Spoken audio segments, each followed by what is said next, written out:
ሰላም ጤና ይስጥልኝ የአቢሲና ሚዲያ ተከታታዮች ለዛሬ ያዘጋጀንላችሁን ዜና ይዘን ቀርበናል። ቻናሉን ሰብስክራይብ በማድረግ እንድትከታተሉን በአክብሮት እንጠይቃለን። ኢትዮጵያ አሁን ዕዳዋን ለመክፈል ምንም አይነት ችግር የለባትም ሲሉ ጠቅላይ ሚኒስትሩ ገለጹ። ጠቅላይ ሚኒስትር አብይ አህመድ ከቀይ ባህርና ከኤርትራ ጋር በተያያዘ ማብራሪያ መስጠታቸው፣ በድሬዳዋ ከተማና በሶማሌ ክልል ሲንቀሳቀሱ የነበሩ የኦሮሞ ነጻነት ሰራዊት አመራርና አባላት ተገደሉ የሚሉትንና ሌሎች ዘገባዎችን ይዘንላችሁ ቀርበናል።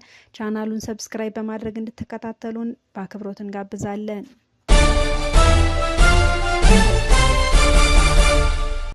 ጠቅላይ ሚኒስትር አብይ አህመድ ከቀይ ባህርና ከኤርትራ ጋር በተያያዘ በሰጡት ማብራሪያ ውጊያው ከተነሳ ውጤቱ ግልጽ ነው፣ ያለን አስተማማኝ አቅም ነው፣ ማንም አያስቆመንም ሲሉ አስጠነቀቁ።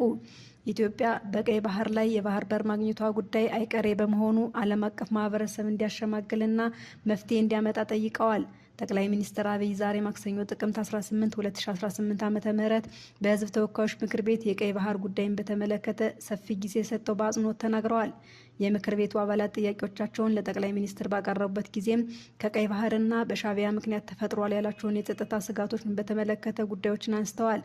አብይ ለእነዚህ ጥያቄዎቻቸው ምላሽ በሰጡበት የማብራሪያቸው ክፍል የጀመሩት ሁሉም ሀገር የራሱ ብሔራዊ ጥቅምና ብሔራዊ ስጋት እንዳለው በመግለጽ ነበር። እነዚህ ሁለት ጉዳዮች የሚበየኑት አገራት ባላቸው መረጃና እውቀት ልክ እንደሆነ ያነሱት ጠቅላይ ሚኒስትሩ አገራት ይህንን መሰረት አድርገው ዛሬ ብሔራዊ ጥቅም ወይም ስጋት ያሉትን ጉዳይ ሊያሰፉ ወይም ሊያጠቡ እንደሚችሉ ጠቅሰዋል።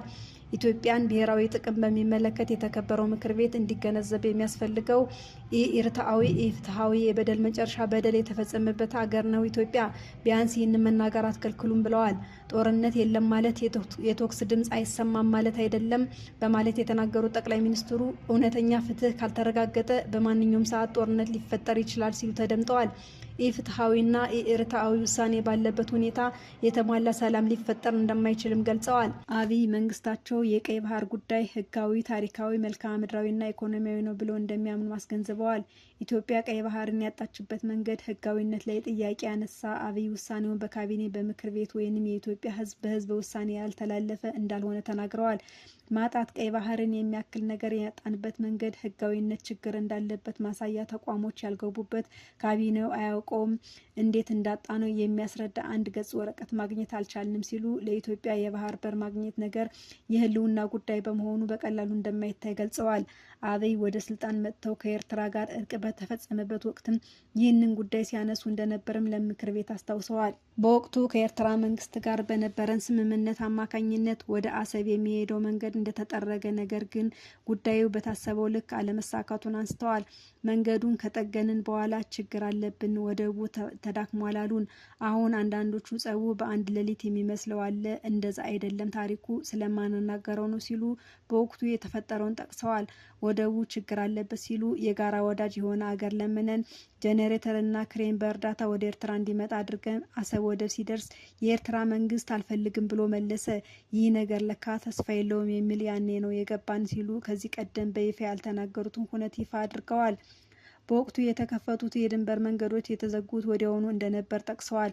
በተጨማሪ ወቅቱ መንግስታቸው በራሱ ወጪ መስመር ቀጥሎ ለኤርትራ የኤሌክትሪክ ኃይል ለማቅረብ ያላቀረበው ጥያቄ ቆይ እናስብበት የሚል ምላሽ መሰጠቱንም አክለዋል። የኤርትራ መንግስት ለኢትዮጵያ ጥያቄ ምላሽ ለመስጠት ብዙም ዝግጅት እንዳልነበር ያነሱት አብይ ይህ የሆነበት ምክንያት በግልጽ እንደማያውቁ አንስተዋል። እንደ ጠቅላይ ሚኒስትሩ ገለጻ የኢትዮጵያ መንግስት ከኤርትራ ጋር የጀመረው ሂደት ፈርለቆ የወጣው የትግራይ ጦርነት ባስቆመው የፕሪቶሪያ ስምምነት ምክንያት ነው። ፕሪቶሪያ ስንፈራረም ትክክል አይደለም፣ ጦርነቱ ለምን ይቆማል? ህወሓትም ትግራይም ጠቅልለው ካልጠፉ ቀጠና ሰላም አያገኝም የሚል ቅሬታ ተነስቷል ሲሉ የኤርትራ መንግስት ወንጅለዋል። ጠቅላይ ሚኒስትሩ መንግስታቸው የባህር በር ማግኘት ጥያቄ በህጋዊና በንግግር ሊፈታ ይችላል የሚል ሀሳብ እንዳለው ጠቅሰዋል። በፍጹም የውጊያ መሻት የለንም ሲሉ የተደመጡት አብይ ዓለም አቀፍ ማህበረሰብ ይህንን ጉዳይ በተመለከተ እንዲያሸማግል ጥሪ አቅርበዋል። ለአሜሪካ፣ ለቻይና፣ ለራሽያ፣ ለአውሮፓ፣ ለአፍሪካ አሁን በተከበረው ምክር ቤት መግለጽ የሚፈልገው ነገር የኢትዮጵያ የቀይ ባህር አክሰስ ጉዳይ አይቀሬ ስለሆነ ቅድሚያ የምንሰጠው ሰላም ንግግር ስለሆነ እባካችሁ ሽምግሉንና መፍትሄውን አምጡልን ብለዋል። ዓለም አቀፍ ማህበረሰብ እናሸማግላችኋለን፣ ሰላም ያስፈልጋል እያለ የማዘናጋት አካሄድ የሚከተል ከሆነ ጉዳዩ ብዙ የሚሄድ እንደማይመስላቸው ተናግረዋል። በአንድ ቀንም አልመልሰውም፣ በአንድ ቀንም አላጣነውም፣ በተፈጥሯዊ ሂደት ተከትሎ ይሄዳል ብለዋል። አብይ የኢትዮጵያ ቀይ ባህርን ያጣችው በ30 ዓመት ትግል እንደሆነ ጠቅሰው መልሶ ለማግኘት ግን ሌላ 30 ዓመት ያስፈልጋታል ብዬ አላስብም ብለዋል። በተረጋጋ መንገድ፣ በሰከነ መንገድ በውይይት መሄድ በጣም አስፈላጊ ነው። የፈለገ ብንወያይ ግን ለማጣት የፈጀብን 30 ዓመት ለማግኘት ይፈጅብናል ብዬ አላስብም። ጊዜው ግን በቂ ስለሆነ በተረጋጋ መንገድ ማየት ያስፈልጋል ሲሉ ተደምጠዋል። አብይ በዛሬ የፓርላማ ማብራሪያቸው ለኤርትራ መንግስት ያሉትን መልእክት አስተላልፈዋል። ኤርትራ መንግስት በሀገሪቱ ስለሚገኙ ታጣቂ ቡድኖች ጥይት አስተላላፊ እንዳይሆን ጠይቀዋል። የኤርትራ መንግስት ወደ ኢትዮጵያ ህገወጥ የሰዎች ዝውውር እንዲያቆምና አሜሪካ ተቀምጦ የሚሰራ የጥቁርም ገበያ ምንዛሬ እንዲቀርም ሲሉም ተናግረዋል። እነዚህ ጉዳዮች የሚቀሩ ከሆነ ኢትዮጵያ ከኤርትራ ጋር በሰላም አብሮ ለማደግ ፍላጎት እንዳላት አክለዋል። ከማንም ጋር የመዋጋት ፍላጎት የለንም ያሉት ጠቅላይ ሚኒስትሩ ውጊያው ከተነሳ ውጤቱ ግልጽ ነው ውጤቱ። ከዚያ በኋላ እየየ አይሰራም፣ አሁኑኑ አለመጀመር ማለት ነው በማለት አስጠንቅቀዋል። ማንም አይሞትልህም፣ ሞራል ይሰጥሃል እንጂ አይሞትልህም፣ መጨረሻ የምትሞተው አንተነህ፣ አያዋጣህም ብለዋል። ከማንም ጋር ግጭት ለማድረግ ፍላጎት የለንም፣ ከገባን ግን ግልጽ ነው ውጤቱ፣ አስተማማኝ አቅም ነው ያለን፣ ማንም አያስቆመንም። ይህ ግልጽ መሆን አለበት። ግልጽ ነው ውጤቱ። ወደዚያ እንዳይሄድ በኃላፊነት መስራት አስፈላጊ ይመስለኛል በማለት ተናግረዋል። አክለውም 1,000,000% እርግጠኛ ነኝ ኢትዮጵያ ተዘግታ አትኖርም፣ ማንም ፈለገም አልፈለገም ሲሉ ለምክር ቤት አባላት አቋማቸውን ገልጸዋል። በድሬዳዋ ከተማ አስተዳደርና በሶማሌ ክልል ሲንቀሳቀስ የነበረ የኦሮሞ ነጻነት ሰራዊት ቡድን አመራርና አባላት የነበሩ 43 ግለሰቦች መገደላቸውን እንዲሁም ሌሎቹ እንደተማረኩና እጅ እንደሰጡ የምስራቅ ኢትዮጵያ ጥምር የጸጥታ ግብረ ኃይል አስታወቀ። የታጣቂ ቡድን ኃይል በአካባቢው በተንቀሳቀሰበት ወቅት 2 የፖሊስ አባላትን ጨምሮ መግደሉን እንዲሁም የዘመቻ ሲካሄድ የህይወት መስዋዕትነት የከፈሉ የጸጥታ ኃይል አባላት እንዳሉም ተገልጿል። መንግስት ሸኔ በማለት በሚጠራው የኦሮሞ ነጻነት ሰራዊት ክንፍ ላይ ተወስዷል የተባለውን እርምጃ በተመለከተ ዝርዝር መረጃ ይፋ የተደረጉት የድሬዳዋ ፖሊስ ጠቅላይ መምሪያ ዋና አዛዥ ኮሚሽነር አለሙ መግራ ትናንትና ሰኞ ጥቅምት 17 2018 ዓ.ም በሰጡት መግለጫ ነው። የፖሊስ ኮሚሽነሩ እንደሚናገሩት ከአጎራባቹ የኦሮሚያ ክልል ከምስራቅ ሐረርጌ በተለይም ከአንጫሮ ዲንዲኒ አካባቢ የተነሱ የኦሮሞ ነጻነት ሰራዊት አባላት ወደ ድሬዳዋ ከተማ አስተዳደር የገቡት ከአንድ ወር በፊት መስከረም 19 2018 ዓ.ም ነው። ወደ ከተማ አስተዳደሩ የተንቀሳቀሰው የታጣቂ ቡድን ክንፍ አባላት ብዛት ከ70 እስከ 80 መሆኑም እንደተደረሰበትም አስረድተዋል። እንደ ኮሚሽነር አለሙ ገለጻ ታጣቂ ቡድኑ የምስራቅ ኢትዮጵያ አጎራባች የሆኑትን የኦሮሚያ፣ የሶማሌና ድሬዳዋ አዋሳኝ ስፍራዎችን የመሸሸግ እቅድ ነበረው። ኮሚሽነሩ ቡድኑ በተለያዩ አካባቢ ማህበረሰብ፣ ኢኮኖሚና ኢንዱስትሪ ተቋም ላይ የሽብር ጥቃቶችን የመፈጸም እቅድ እንደነበረው በማንሳት ከሰዋል። በተጨማሪ ቡድኑ ጭናቅሳና ዳሪሁ በተባሉ አካባቢዎች ላይ ቤዝ በመመስረት ስልጠና አድርጎ ራሱን የማስፋፋት ሀሳብ እንደነበረው ተናግረዋል። ዋና ዓላማው በምስራቅ ሐረርጌ ጋራ ሙለታ ሂዶ ሌላ ቤዝ በመመስረት እና በዚያም እንደዚሁ የስልጠና ቦታ በማመቻቸት ራሱን ከጊዜ ወደ ጊዜ አስፋፍቶ ምስራቅ ኢትዮጵያ የግጭት የሽብር ቀጠና፣ የብሔር ብሔረሰቦች ግጭት ቀጠና ለማድረግ ያለመ ነበር ሲሉም ወንጅለዋል። ከዚያ ተነስቶ በጅቡቲ መስመር በደንገጎም በታችን በሶማሌ ክልል በኩል ያሉትንም በማጥቃት ሽብር ለመፍጠር ነው እንዲሁ ጠላት ያቀደው ብለዋል። ታጣቂ ቡድኑ ወደ አካባቢ ከገባ በኋላ 2 የፖሊስ አባላት፣ 3 ሚሊሻ አባላት እንዲሁም 1 መምህራን መግደሉን በመግለጫው ላይ አስነስተዋል። በሶማሌ ክልል ሲቲ ዞን ላስደሬ አካባቢ ውስጥም 4 ቻይና መንግስት ሰራተኞች የሆኑት ኢትዮጵያውያን በቡድን ታግተው እንደነበርና 4 ሚሊዮን ብር ተከፍሎ መለቀቃቸውን ጠቅሰዋል። በድሬዳዋ ከተማና ሶማሌ ክልል መንቀሳቀስ ጀምሮ የነበረ የተባለው የኦሮሞ ነጻነት ሰራዊት ክንፍ ለማጥቃትና ለማጥፋት 7 የፌዴራልና የክልል የጸጥታ አካላት በአባላትነት የያዘው የምስራቅ ኢትዮጵያ ጥምር የጸጥታ ግብረ ኃይል ወደ ስራ መግባቱን ገልጸዋል። የጸጥታ ኃይሎቹ ጥምረት በመወከል መግለጫ የሰጡት ኮሚሽነር አለሙ እንደሚያስረዱት ግብረ ኃይሉ አባላት መካከል የመከላከያ ሰራዊት ምስራቅ እዝ እና ምስራቅ ኢትዮጵያ የፌዴራል ፖሊስ ፈጥኖ ደራሽ ኃይል ይገኙበታል። የድሬዳዋ ከተማ አስተዳደር ፖሊስ፣ የወንጀል መከላከል ኃይል፣ የኦሮሚያ ክልል ፖሊስ ጸረ ሽምቅና ልዩ ኃይል እንዲሁም የሶማሌ ክልል ልዩ ኃይል አባላትም ግብረ ኃይሉ ውስጥ መካተታቸውን ጠቅሰዋል። የድሬዳዋ ከተማና የኦሮሚያ ክልል ሚሊሻ አባላትም ተሳትፎ እንደነበራቸው አክለዋል። ግብረ ኃይሉ በታጣቂ ኃይሉ ላይ ያካሄደውን ዘመቻ የጀመረው በአንድ ወር ለማጠናቀቅ በማቀድ እንደሆነ የሚናገሩት ኮሚሽነር አለሙ 3 ዘርፎች ተከፋፍለው መረጃ የማጠናከር ኦፕሬሽን በተግባር የማካሄድና ምርመራ ማካሄድ ተግባራት መከናወናቸውን ተናግረዋል። ታጣቂ ቡድኑ እቅዱን ተግባራዊ ሳያደርግ ፍጹም በሆነ በእነዚህ 7 የጸጥታ ኃይል ተከቦ ካለ ካለበት እንዲወጣ አድርጎ ከተቀበረ ጉድጓድ በማውጣት ሜዳ ላይ ሲገኝ እንዲህም እርምጃ ተወስዶበታል ብለዋል ኮሚሽነር አለሙ። በዚህ መሰረት 43 የጠላት ኃይል ተገድሏል። ከዚህም 43 ዋና መሪ ጃል ሀረርጌ ወይም አቲመር የሚባለው እርምጃ ተወስዶበት ሙተዋል። የእሱ ምክትል የተባሉት ጃል ቦባስ እና ጃል ሬሳ የሚባሉ ደግሞ ጃል ቦባስ ተመቶ የተያዘ ሲሆን ጃል ራስ እንዲሁም ተማርኳል ሲሉ አብራርተዋል። 25 የቡድን አባላት እንደተማረኩና እጅ እንደሰጡም የገለጹት ኮሚሽነሩ የጦር መሳሪያዎች መያዛቸውን ተናግረዋል። ከታጣቂ ቡድኑ ጋር በሴል በፋይናንስ በመረጃ ገንዘብ በማስተላለፍ በተለያዩ ሁኔታ ሲረዱ የነበሩ 34 የሚሆኑ ተጠርጣሪዎች በቁጥጥር ስር መዋላቸውንም ገልጸዋል። ከታጣቂዎቹ መካከል ተፈጽሟል በተባለው እገታ ውስጥ የተሳተፉ እንደሚገኙበትም ገልጸዋል።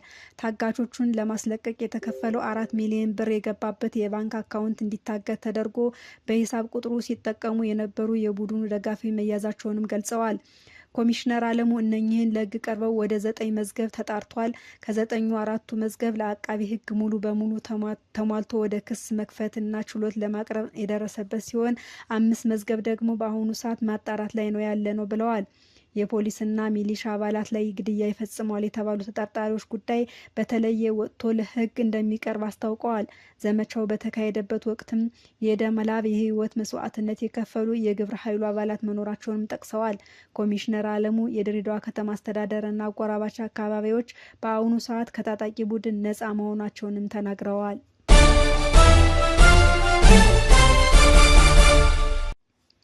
የኢትዮጵያ ከአበዳሪ ሀገራት ጋር ባደረገችው የተሳካ ንግግር ምክንያት በአሁኑ ሰዓት ዕዳ የመክፈል ምንም አይነት ችግር እንደሌለባት ጠቅላይ ሚኒስትር አብይ አህመድ ተናገሩ።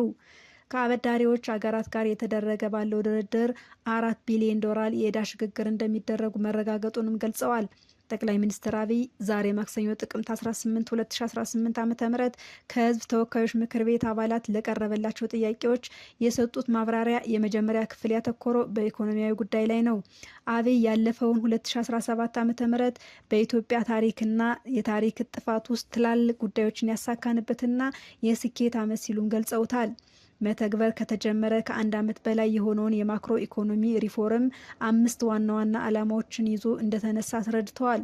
ማክሮ ኢኮኖሚ መዛባትን ማረቅ፣ የንግድና ኢንቨስትመንት አካባቢን ማሻሻል፣ ማዘመን እንዲሁም የዘርፎችን ምርታማና የመወዳደር አቅም ማሳደግ የሚሉ ግቦችን በመቀዳሚነት ጠቅሰዋል። የመንግስትን የማስፈጸም አቅም ማሳደግና ዘላቂ የፋይናንስ ስርዓትና ጥራት ያለው እድገት ማረጋገጥ የሚሉ የሪፎርሙ ግቦች እንደነበሩ ለምክር ቤት አባላት ገልጸዋል። አብይ በዛሬ የፓርላማ ማብራሪያቸው ወደ ስልጣን በመጡበት ወቅት የነበሩ የኢኮኖሚ አፈጻጸም ቁጥሮችን ከባለፈው ዓመት ጋር በማነጻጸር በዚህ የሪፎርም ስራ የተገኙ ስኬቶችን አብራርተዋል። የመንግስት ገቢ በምን ያህል ደረጃ እንደጨመረ ሲያስረዱ በለውጡ ጊዜ 170 ቢሊዮን ብር ነበረ የመንግስት ገቢ፣ በዚህ ዓመት 1 ትሪሊዮን ብር ይጠበቃል ብለዋል። የኤክስፖርት ገቢ ላይም ጉልህ መሻሻል መኖሩን የገለጹት አብይ በዚህ ዓመት በ4 ወር ብቻ የተገኘው ገቢ በ2016 ሙሉ በጀት ዓመት ከተገኘው እኩል መሆኑን ጠቅሰዋል። አብይ ኢትዮጵያ በከፍተኛ ዕዳ ውስጥ ትገኛለች የሚለውን ሀሳብ እንደሚስማሙበት ለፓርላማ አባላት ተናግረዋል። ነገር ግን አገሪቱ ያለባት ዕዳ መጠን ከ23 ቢሊዮን ዶላር እንደማይበልጥ በመግለጽ የአፍሪካን ኢኮኖሚ በቀዳሚነት የሚመሩ 3 ሀገራት ከኢትዮጵያ በብዙ እጥፍ ዕዳ እንዳለባቸው አስረድተዋል። የእኛ ዕዳ ከ23 ቢሊዮን ዶላር አይበልጥም። በንጽጽር ሲታይ ያንን ያህል አስደንጋጭ ባይሆንም የእኛ መጥፎ የሆነው ብድር የወሰድንበት መንገድ ነው። አብዛኛው ብድር ኮሜርሻል ብድር ነው ሲሉ አገሪቱ የብድር አይነት በአጭር ጊዜ ብዙ መክፈል የሚጠይቅ መሆኑን አብራርተዋል። የኢትዮጵያ መንግስት ከአበዳሪ ጋር ሲያደርግ የነበረውን ድርድር አገሪቱ የወሰደችውን ኮሜርሻል ብድር በረዥም ጊዜ የሚከፍልና ዝቅተኛ ወለድ ያለው እንዲቀየር ያለም እንደነበርም ገልጸዋል። የኢትዮጵያ መንግስት ከአበዳሪዎች ጋር ሲደረግ የነበረውን ድርድር አገሪቱ የወሰደችው ኮሜርሻል ብድር በረጅም ጊዜ የሚከፈልና ዝቅተኛ ወለድ ያለው እንዲቀየር ያለም እንደነበር ገልጸዋል። የማክሮ ኢኮኖሚ ሪፎርሙ ከመጀመሩ በፊት የዕዳ ጫናውና የአከፋፈል ሁኔታው በዚህ ከቀጠለ ልንቸገር እንችላለን የሚል ስጋት እንደነበር አንስተዋል። ሪፎርሙ መተግበር ከተጀመረ በኋላ በተደረጉ ድርድሮች ግን የተሳካ እንደነበሩም ገልጸዋል። በዚህ በሪፎርሙ ምክንያት ከ4 እስከ 4.5 ቢሊዮን ዶላር የሚጠጋ የዕዳ ሽግሽግ ተደርጓል። ይህ ታላቅ ድል ነው፣ የሪፎርሙ ውጤት ነው ሲሉ መንግስታቸው አግኝቶታል ያለውን ስኬትም አሞካሽተዋል። ከዚህ የዕዳ ሽግሽግ ውስጥ እስከ 4 ቢሊዮን ዶላር ያለው የተረጋገጠ እንደሆነ የገለጹት ጠቅላይ ሚኒስትሩ ቀሪ ድርድሮች መኖራቸውንም ተናግረዋል። ኢትዮጵያ አሁን ዕዳ ለመክፈል ምንም አይነት ችግር የለባትም ሲሉ ለምክር ቤት አባላት ተናግረዋል። አሁን ዕዳችን ለማስተዳደር ችግር የለብንም ሲሉም ተደምጠዋል። ጠቅላይ ሚኒስትሩ ኢትዮጵያ የ1 ቢሊዮን ዶላር ቦንድ ከያዙ የግል አበዳሪዎች ሲደረግ ስለነበረውና በዚህ ወር መጀመሪያ ያለ ስምምነት ስለተቋረጠው ድርድር አንስተዋል። ዩሮ ቦንድ አበዳሪዎቹ ኢትዮጵያ ያሉባትን ሌሎች ብድሮች ለማሸጋሸግ ሂደት ላይ ባለችበት ማዕቀፍ ውስጥ መታቀፍ አንፈልግም የሚል አቋም መያዛቸውን ገልጸዋል። አበዳሪዎቹ ይህንን አቋም የያዙት ኢኮኖሚያችሁ እያደገ ስለሆነ በሚል እንደሆነ አክለው ተናግረዋል። እድገታችንን አጋነው በማየት መክፈል ስለምትችሉ በነበረው መንገድ ቢቀጥል የሚል ሀሳብ ነው ያነሱት። ድርድር እያካሄድን ነው። የእኛ ጥያቄ ደግሞ ሁሉም ብድሮች በኮመን ፍሬምወርክ ማዕቀፍ ውስጥ ገብተው ሽግሽግ ይደረግላቸው ነው ሲሉ ልዩነት ምንጭ የሆነውን ጉዳይ አብራርተዋል። የውጭ ምንዛሬ ክምችት ከለውጡ በፊት ከነበረው 10 እጥፍ ማደጉ እንዲሁም ለውጭ ገበያ ከሚቀርቡ ምርቶች የሚገኘው ገቢ ለመጀመሪያ ጊዜ ከአገልግሎት ዘርፍ ከሚገኘው ገቢ በመብለጡም በስኬትነት ያነሷቸው ጉዳዮች ናቸው። አብይ የዋጋ ግሽበት እየተጠናቀቀ ባለው የአውሮፓውያን ጥቅምት ወር ወደ 11.7 በመቶ መውረዱንም ገልጸዋል። ከሪፎርሙ ዘመን ጀምሮ ዝቅተኛ የሚባለው የዋጋ ግሽበት ምጣኔ ይሄኛው ነው ያሉት ጠቅላይ ሚኒስትሩ መንግስታቸው በዚህ ዓመት ይህንን ቁጥር ከ10 በታች እንዲወርድ እንዲሰራ አረጋግጠዋል።